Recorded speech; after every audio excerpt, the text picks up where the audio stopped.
That is an insanely tough question for our industry, isn't it? We get into what's worked.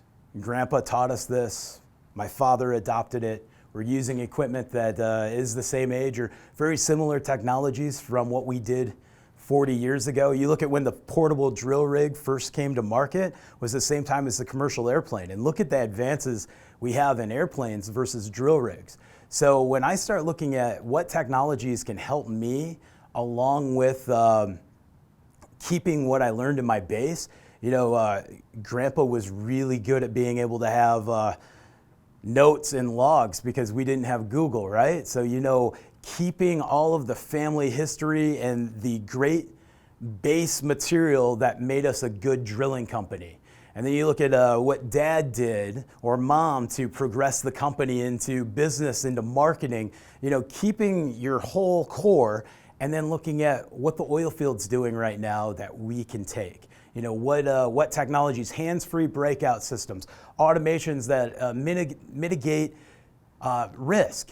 So if we can get better at being safer and more efficient and more profitable by adopting automation and these technologies, you look at how quickly technology is progressing right now, or the internet, or the things that we can get at our hands, that we can Google a well log on site, or we can ask a colleague via text or email for help. Those are the things that can help us progress from the technologies that you're working with now that also Grandpa and Dad would have used if they had to.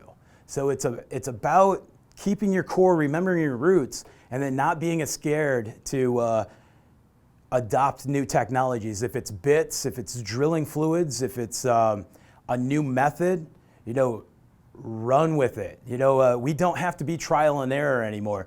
Document your successes, document your failures even more, reflect upon it, and then go to that next technology and think about how that can maximize my business. So it is important to keep our roots, but if we're not continually questioning how we can do things better, we slow down and then we miss out on some great things. And suddenly we're like, wow, that's a new technology, that's great. And the oil field's going, yeah, we've been using it for 40 years.